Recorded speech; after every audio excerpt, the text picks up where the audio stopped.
नमस्कार, good morning और स्वागत है आप सभी का आज एक नए कारोबारी सत्र में। गुरुवार का कारोबारी सत्र है, सेकंड लास्ट सेशन इस हफ्ते का। और भारतीय बाजारों के लिए सो फार संकेत फंडामेंटली तो थोड़े से वीक हैं, लेकिन इमीडिएटली थोड़े से बेहतर दिखेंगे आपको। कैसे? फंडामेंटली क्रूड $92 पर बैरल आ गया है और रुपया भी धीरे-धीरे कमज़ोर होकर 96 की तरफ जा रहा है। सो ये अभी के लिए थोड़ा-सा कंसर्न ज़रूर है। एफआईज़ बायर है, सो ये पार्ट अच्छा है।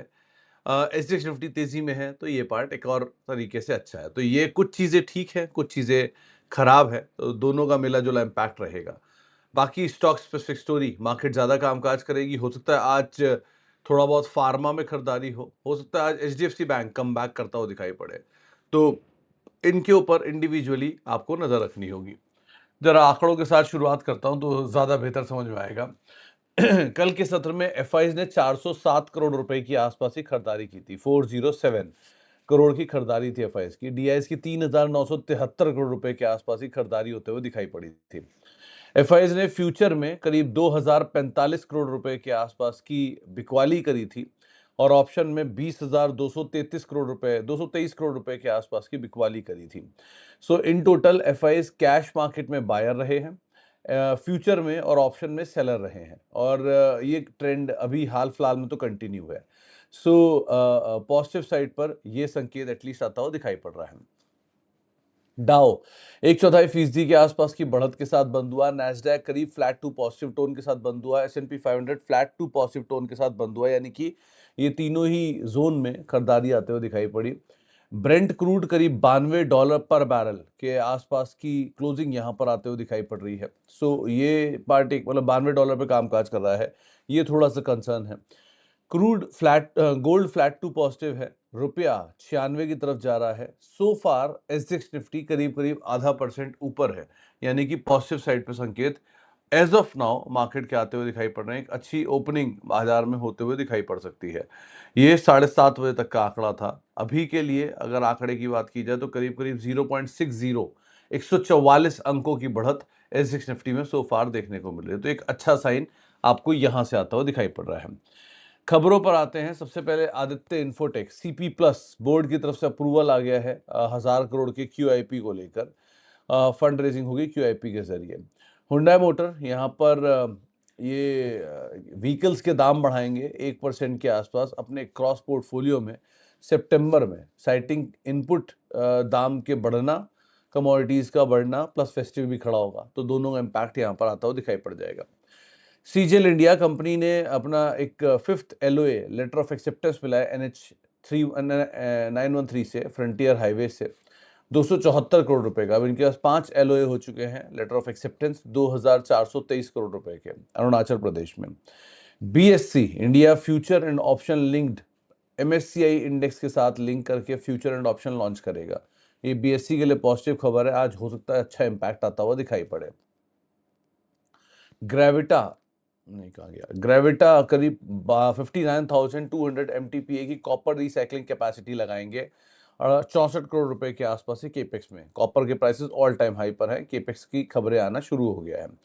टेक्समैको कंपनी को 7 करोड़ रुपए अपनी डिफेंस आर्म के अंदर इन्वेस्ट करेंगे 30% हिस्सा लेने के लिए। 70% जो है वो TDTL सीजिंग जो होगा वो अपना सब्सिडरी अब नहीं रहेगा।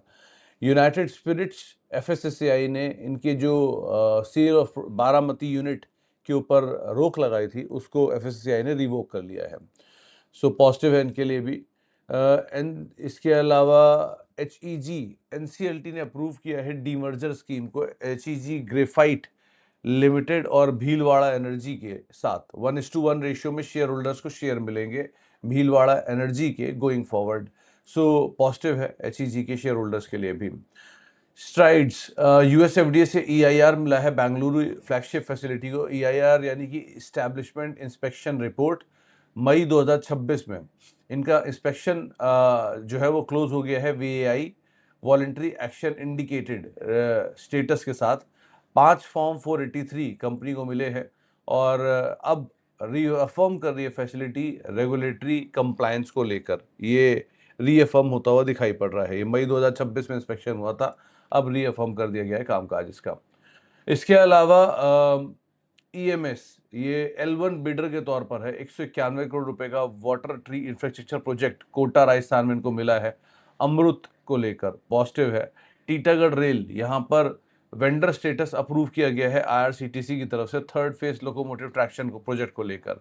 1200 मोटर पर एनम के आसपास की कैपेसिटी होगी और ये टीटागढ़ रेल की तरफ के लिए पॉजिटिव के तौर पे देखा जा सकता है। एचडीएफसी बैंक, ये आरबीआई अप्रूवल जो लिखा है, एलआईसी का स्टेक एचडीएफसी बैंक में हम 9.99% तक एलआईसी ले सकता है।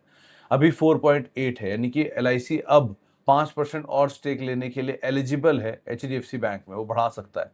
सो हो सकता है यहाँ पे स्टेक बढ़ता हुआ दिखाई पड़े पॉजिटिव। एचडीएफसी बैंक आज इन फोकस रहेगा।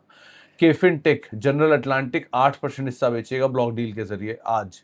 सो एक नई ब्लॉक डील आते हुए दिखाई पड़ रही है। सो आज के लिए बीएससी, एचडीएफसी, केफिन, ये सारे स्टॉक्स के ऊपर आप अदरवाइज नजर रखिएगा।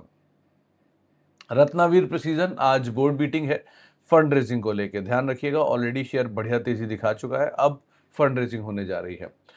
आज एक नया आईपीओ खुल रहा है टेम्पसन्स इंस्ट्रूमेंट का। Advance thermal engineering solutions provide कराती है, manufacturing, temperature sensor, electrical heating equipment, इन सब चीज़ों के लिए। ये आज से खुलेगा और 24 अगस्त को बंद होगा। इसमें फ्रेश इशू भी है, ओएफएस भी है। ओएफएस ज़्यादा है, फ्रेश इशू कम है। आगे इसकी डिटेल आपको जल्दी ही वीडियो के तौर पर आते हुए दिखाई पड़ जाएगी। बाकी इनसाइडर ट्रेडिंग में एलंबिक निरायु प्राइवेट लिमिटेड प्रमोटर एंटिटी ने करीब 1,15,000 शेयर खरीदे हैं। एसएआर ऑटो प्रमोटर एंटिटीज ने करीब 2750 शेयर बेचे हैं। एवरेडी इंडस्ट्रीज प्रमोटर ने करीब 23 लाख शेयर गिरवी रखे हैं, 2 लाख शेयर गिरवी रखे हैं।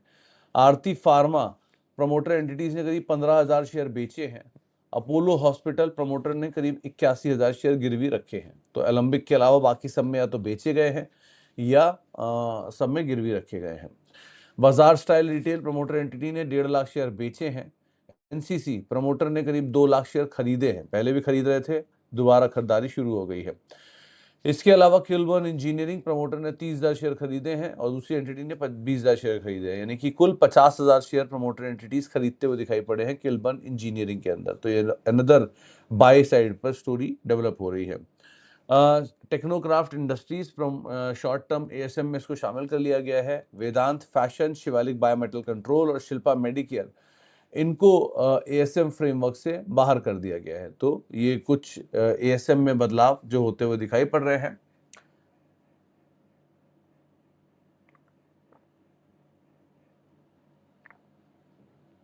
क्लास को लेकर डिटेल, आज लास्ट डे है और अच्छे बुरे और टर्न अराउंड रिजल्ट्स के ऊपर बातचीत होगी।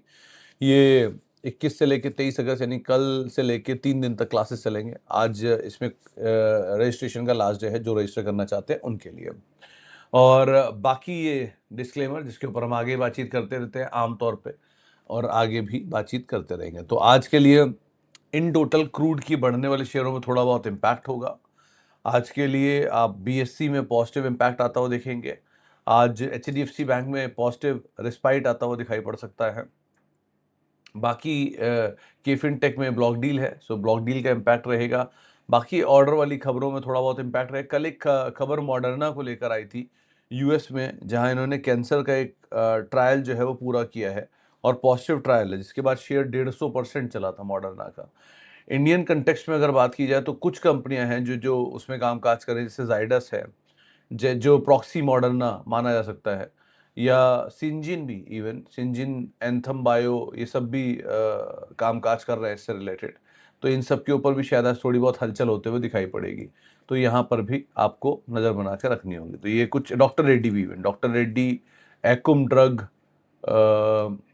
और ये सिंजिन, जाइडस, ये सब भी शायद थोड़े बहुत आज नज़र आ सकते हैं। तो उसके हिसाब से भी आप यहाँ पर नज़र रख सकते हैं। चलो जी, ये रहा आज के पूरे दिन के लिए कौन कौन सी खबरें, कौन कौन से ट्रिगर, किस तरह की चीज़ें जिनके ऊपर आपको नज़र रखनी होगी। अब शुरुआत कर लेते हैं जरा कुछ सवाल जवाब के सिलसिले की, और बातचीत कर लेते हैं कुछ सवालों को लेकर जो कि मेरे पास आ रहे हैं यूट्यूब के माध्यम से अगले कुछ मिनटों के लिए। तो सबसे पहला सवाल जो मेरे पास आया है, sir can you explain agility with examples. Agility देखो जतिंदर जी, एजिलिटी कैसे समझूं इसको। जैसे मान लीजिए मैंने एक समय पे पैसा डाला से एचडीएफसी बैंक पे, आज से 20 साल पहले, और वो मेरे लिए एक बड़ा मल्टीबैगर बना। उसने मुझे बहुत पैसे बना के दिए, और अब एचडीएफसी बैंक थोड़ा थका हुआ है। सो मैं एचडीएफसी बैंक में बहुत पैसा बना चुका हूँ। सो वहाँ से थोड़ा पैसा निकाल कर मैं किसी ऐसी कंपनी में डाल सकता हूँ जो कि इमर्जिंग है, ग्रोइंग स्टोरी है। मैं एचडीएफसी बैंक में से पूरा एग्जिट ना करूं, भले ही एक बार को पॉसिबल है कि मैं कुछ पैसा उसमें छोड़ दूं, 20% 30%, till the time they are coming back, या तो मैं उसके नंबर देखता रहूं, मुझे लगे कि नहीं स्टोरी कन्विंसिंग है, अभी भी मैं उसमें बना रहूंगा।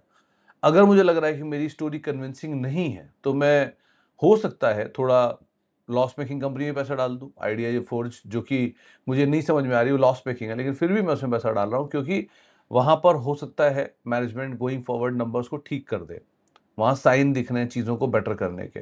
या किसी ऐसी कंपनी में डालूँ जहाँ टर्न अराउंड की उम्मीद ज़्यादा लग रही है, जिसमें अल्फ़ा ज़्यादा जनरेट करने की सिचुएशन बन सकती है going forward.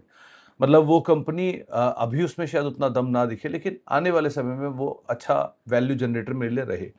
So sticking to same rules will lead to the same output.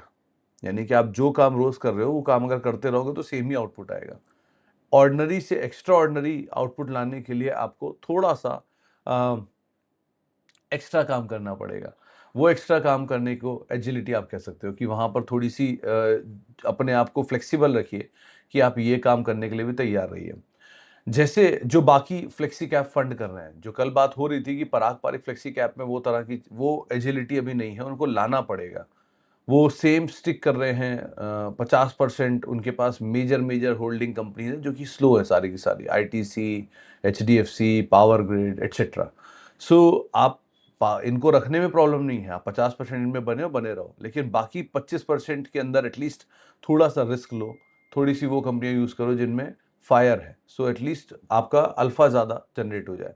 तो ये तरीके से आप काम करो, इसलिए एजिलिटी की बातचीत हो रही थी, तो वहां पर आप ध्यान दे सकते हो। Sir, confused. If PPCF is not performing, Parag Parikh Flexi Cap Fund, okay, is not performing well, and we are advised to review it after a few years, how should a common investor maintain faith for long term? नहीं, देखो क्या mutual fund reliable है? देखो नेगी साहब, reliability तो है ही। यहाँ जो प्रॉब्लम आ रहा है, वो ये आ रहा है कि ज़्यादा पैसा जनरेट कर पाएगा या नहीं, रिटर्न ज़्यादा जनरेट कर पाएगा कि नहीं कर पाएगा। रिलायबिलिटी वाला पार्ट तो यहाँ पे ऑलरेडी बहुत अच्छा है, उसमें तो कोई दिक्कत नहीं है। एक कंसर्न इनके साथ आ रहा है कि धीरे-धीरे, धीरे-धीरे सबने पराग पारिक फ्लेक्सी कैप चूज़ करना शुरू कर दिया, जिसकी वजह से ये बहुत लोडेड हो गया।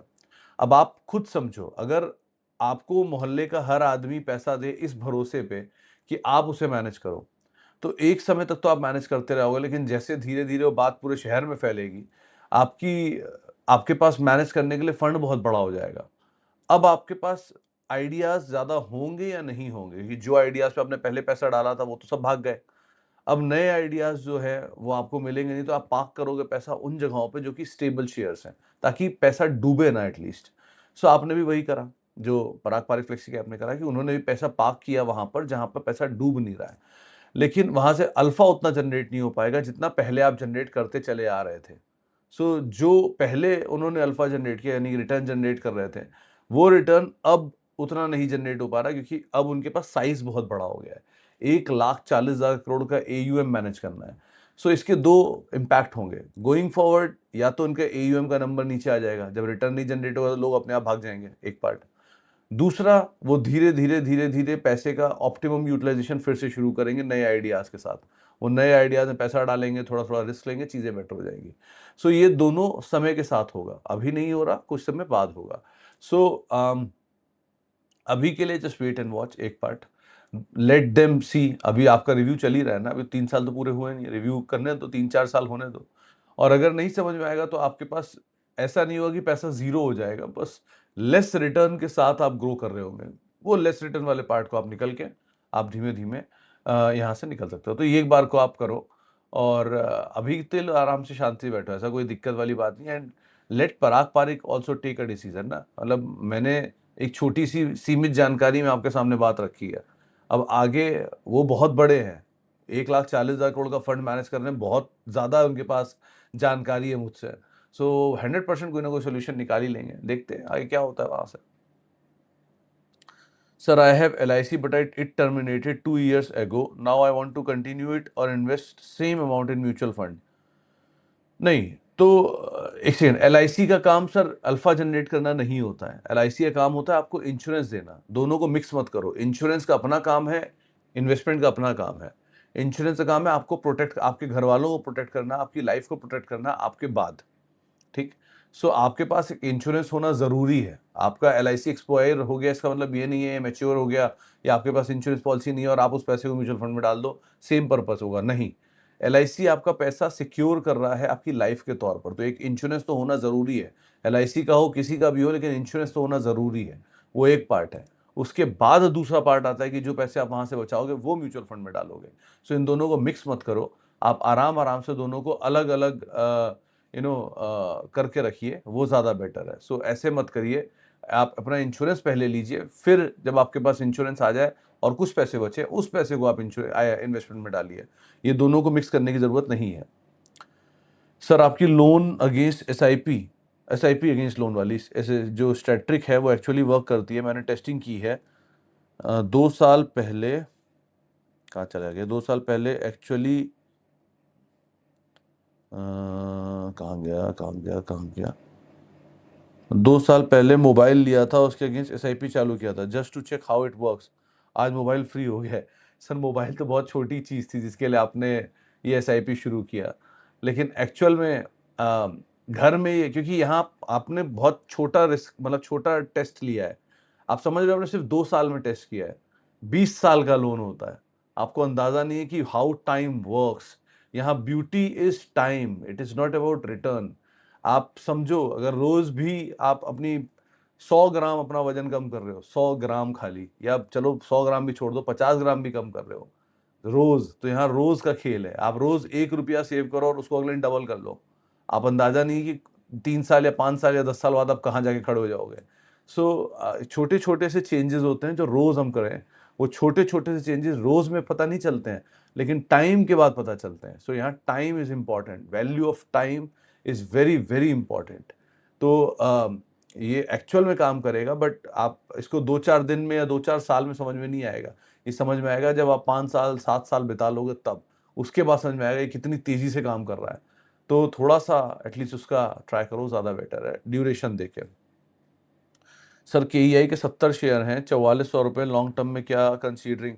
सर बहुत ऊपर के दाम पे पहले आपने लिए और आपको अभी भी गेन आ रहा है, तो एटलीस्ट थोड़ा कैपिटल आप फ्री कर लो। थोड़ा सा कैपिटल फ्री कर लो, क्योंकि आपको अभी भी मतलब 400-500 रुपया 600 रुपया मिल रहा है यहाँ पर, और आप बहुत ऊपर के लेवल पे एंटर करके गए हो। सो बेटर यही है कि आप एटलीस्ट थोड़ा कैपिटल फ्री कर लो। कंपनी अच्छी है, नंबर्स बहुत अच्छे आ रहे हैं, शेयर अच्छी तेज़ी में है। सो ऐसा ना हो कि किसी एक फाइन डे ऊपर के लेवल पे थोड़ी प्रॉफिट बुकिंग आ जाए और आप कॉस्ट पे वापस आ जाओ। सो थोड़ा सा प्रॉफिट बुक करने में हार्म नहीं है। बाकी जो शेयर हैं वो शेयरों को आप होल्ड कर सकते हो। एंड ईच राइज, अगर ये शेयर चलता गया और आपको एक अच्छा रीजनेबल गेन आ गया, तो आप वहाँ से अपना कैपिटल फ्री कर लो और बाकी शेयरों में बने रहो, कोई दिक्कत नहीं है। सो थोड़ा बहुत प्रॉफिट हायर लेवल पे बुक करने में हार्म नहीं है, बाकी शेयरों के साथ आप बने रह सकते हो। Sir please share review on doctor Reddy's. आज सर अच्छी खबर है, ये मॉडर्ना वाली खबर अगर कंटिन्यू रहती है और इसका इंडियन इम्प्लीकेशन आता है तो रेड्डी के ऊपर भी आ सकता है। वैसे के लिए अभी ये बने रहो, लेकिन थोड़ा समय अगर आप और स्टेबल होने दो तो एक बार को कॉस्ट मतलब बढ़ाना पोजीशन को ज़्यादा बेटर रहेगा। अभी के लिए जस्ट वेट एंड वॉच, वो ज़्यादा प्रेफरेबल है। गुड मॉर्निंग सर, थोड़ा सा समझा दें अल्फा डेल्टा शेयर मार्केट में क्या होते हैं। देखो संजीव साहब, कुछ नहीं होता। ये बहुत बेसिक वर्ड्स का बहुत ही टेक्निकल टेक्निकल नाम दे दिया गया है। अल्फा इज आप रिटर्न कितना जनरेट कर रहे हो। 100 रुपये के ऊपर अगर आप 10% जनरेट कर रहे हो तो 10%, सिंपल, ये आपका अल्फा हो गया। सो बहुत सीधी सरल भाषा में आप इसको ऐसे समझ सकते हैं। एंड बीटा इज कि आप एक यूनिट ऑफ रिस्क लेकर कितना उसके ऊपर पैसा जनरेट कर रहे हो, कि मैंने इतना रिस्क लिया था, इतने रिस्क के ऊपर कितना रिटर्न जनरेट हो रहा है। ऐसे आप समझो, ये थोड़ा आसान तरीके से आप इसे समझ सकते हो। और टेक्निकल पार्ट भी हो सकते हैं, लेकिन बेसिक अगर समझना चाहते हो तो यही है, simple. Sir return in action construction 40%, partial profit book कर सकते हैं वेट। जैन साहब ऑलमोस्ट आधा आपको गेन आ रहा है, सो ऑलमोस्ट आधे शेयर बेच के अपनी कैपिटल तो आप फ्री कर ही सकते हो, और